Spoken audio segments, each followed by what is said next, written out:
The last sliver of the sun bled crimson across the western horizon, casting long skeletal shadows from the ancient trees that clawed at the sky. I tugged my worn cloak tighter, the rough wool a familiar if inadequate defense against the deepening chill. My name is Eldrin, and for more years than I care to count, I've been a traveler of the wild places, a weaver of spells, a seeker of forgotten knowledge. Tonight, my path led me through the Whispering Woods, a place that lived up to its name with a disquieting intensity. Every rustle of leaves, every snap of a twig, seemed to carry a message I couldn't quite decipher. The wind, usually a boisterous companion, here slithered through the branches like a serpent, whispering secrets in a language older than my own. It played upon the gnarled boughs, coaxing out mournful sighs and unsettling murmurs that seemed to coil around my very thoughts. I've faced dragons and outwitted mischievous sprites, but there was a primal unease that settled in my bones within these woods. A sense of being watched by something ancient and unseen. My staff, crafted from the heartwood of a storm-struck oak, thrummed faintly in my hand, its smooth surface cool against my palm. It was more than just a walking stick. It was a conduit, a focus for the energies that flowed through me, and a silent sentinel. Even now, I could feel its subtle tremor, a low hum that resonated with the forest's hidden pulse. It was a reassurance, a reminder that I was not entirely alone, but it also served as a warning. The woods were alive, and not always in a friendly way. I had been drawn here by rumors, whispers, carried on the wind from distant villages of rare herbs, said to bloom only under the light of a blood moon, which was fast approaching. These herbs, I was told, held the key to a potion that could soothe the afflicted children of Oakhaven from a mysterious wasting sickness. The journey had been arduous, but the thought of those pale, feverish faces spurred me onward. As the twilight deepened, the forest floor became a tapestry of shifting shadows and dappled moonlight. Strange phosphorescent fungi pulsed with an eerie green glow, illuminating patches of moss that writhed like spectral creatures. The air grew thick, heavy with the scent of damp earth, decaying leaves and something else. Something metallic and sharp, like the tang of fear. I paused, my senses heightened. A twig snapped nearby, closer than any deer would venture. My hand tightened on my staff. "Show yourself," I called out. My voice a low rumble that seemed to be swallowed by the oppressive silence that followed. No answer, only the ceaseless whispering of the wind. I continued, taking deliberate, measured steps. My eyes, accustomed to the dim light, scanned the dense undergrowth. Every twisted root looked like a grasping claw, every cluster of dark berries like watching eyes. Imagination, I told myself. The whispering woods played tricks on the mind. But the prickling sensation on the back of my neck persisted, a constant reminder of unseen eyes. Suddenly, a flicker of movement caught my attention. Off to my left, a shadow detached itself from the trunk of a massive ancient oak. It was too quick to be an animal, too fluid to be a branch falling. It was humanoid. Tall and gaunt, it seemed to melt back into the darkness as quickly as it had appeared. My heart, usually steady, gave a disconcerting lurch. I raised my staff, a faint blue light beginning to emanate from its tip. "Who are you?" I demanded, my voice sharper now. Still, only the wind replied, and it seemed to mock me with its rustling laughter. I pressed on, my pace quickening. The path, if it could be called that, narrowed, forcing me to push aside thorny branches that snagged at my cloak. The phosphorescent fungi grew more numerous, casting a sickly light that did little to dispel the encroaching gloom. They pulsed with an unsettling rhythm, almost like breathing. Then I heard it. A low, guttural growl, a sound that vibrated not just in the air, but deep within my chest. It was the sound of something ancient and hungry. I froze, my breath catching in my throat. The growl came again, closer this time. I spun around, staff raised, the blue light flaring brighter. The air around me seemed to congeal, growing heavy and cold. And then I saw them, emerging from the deepest shadows, their eyes glowing with a malevolent amber light, were wolves. But not like any wolves I had ever encountered. They were larger. Their fur matted and dark, their teeth bared in a perpetual snarl. And there was an intelligence in their gaze, a predatory cunning that sent a shiver of true fear down my spine. There were 3 of them, circling me slowly, their movements unnervingly coordinated. They were not mere beasts. They were something more, something imbued with the dark magic of this place. The whispers of the wind seemed to intensify, morphing into a cacophony of hisses and snarls that echoed my own rising panic. I knew I couldn't outrun them. My only hope was to fight. I focused my will, channeling the latent energy within me. "Ignis!" I commanded, and a small ball of flame erupted from the tip of my staff, streaking towards the nearest wolf. It yelped and recoiled, but the fire seemed to sting it more than burn, leaving behind a faint shimmering residue on its fur. This was not a creature of flesh and blood alone. The other 2 wolves lunged. I sidestepped nimbly, bringing my staff down with a crack against the flank of one. It howled, a sound of pain and fury, and stumbled back. But the 3rd wolf was already upon me, its jaws snapping shut inches from my face. I threw up my arm, the thick wool of my sleeve offering scant protection as its teeth scraped against my forearm. A searing pain shot through me. "Vim prohibio," I shouted, a shield of shimmering force erupting around me, pushing the wolf back. It snarled, its amber eyes burning with an unholy light. I could feel the magic within them, dark and primal, fighting against my own. I was surrounded, outnumbered by creatures that seemed to be extensions of the woods themselves. The fear was a cold knot in my stomach, but the resolve to protect myself, and more importantly, to reach those herbs for Oakhaven, hardened me. I couldn't afford to falter. Drawing upon a deeper reserve of power, I envisioned the thorny vines that snaked around the trees. "Vitis adherescant," I chanted, and suddenly the very air seemed to warp. Thick, thorny vines imbued with a crackling energy shot out from the surrounding trees, constricting the wolves. They roared and thrashed, tearing at the entangling tendrils, but the vines held firm, their thorns digging deep. The wolves were momentarily subdued, but I knew it wouldn't last. They were too strong, too connected to the forest's malevolent heart. I needed to escape, to find the clearing where the moonpetal herbs were said to grow. With a final surge of energy, I cast a blinding flash of light from my staff, disorienting the wolves. Then I turned and ran, my injured arm throbbing, the whispers of the woods seeming to chase me, urging me on, or perhaps luring me deeper into their shadowed embrace.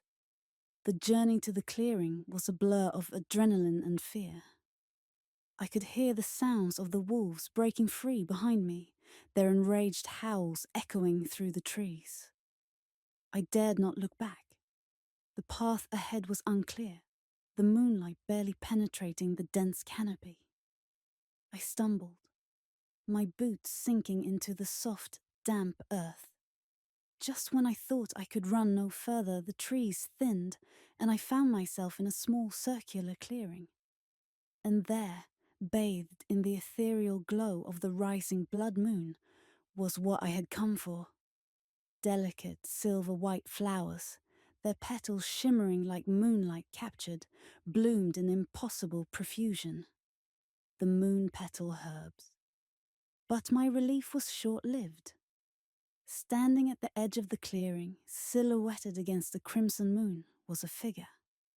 Tall and cloaked, it emanated an aura of profound stillness, an ancient power that dwarfed even the might of the wolves. This was no mere beast of the forest. This was something that commanded them. "You trespass, wizard," a voice rasped, like dry leaves skittering across stone. It was a voice that held the weight of centuries, the chilling indifference of the natural world. My injured arm throbbed, but I straightened my shoulders.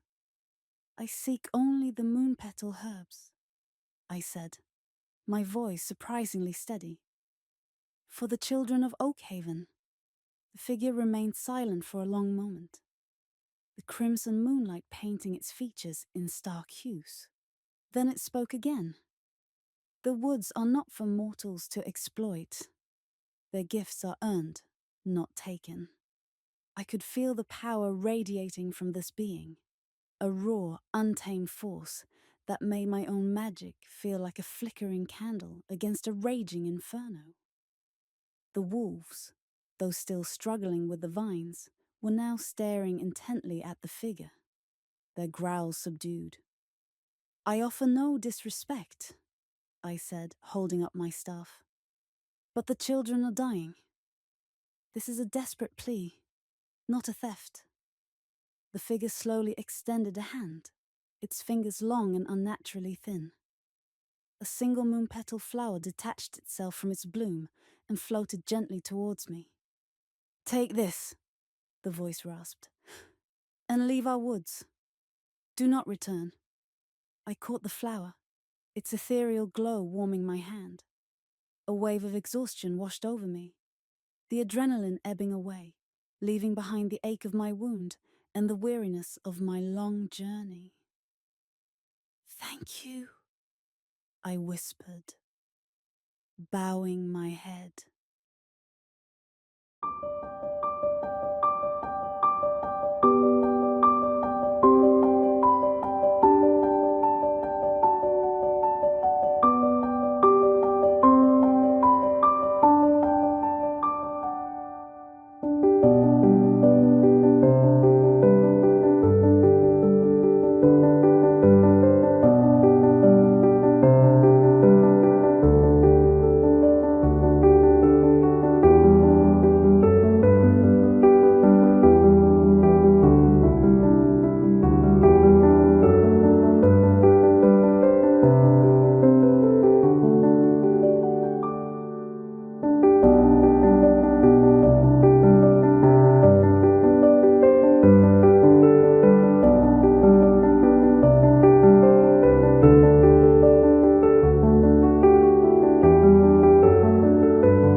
you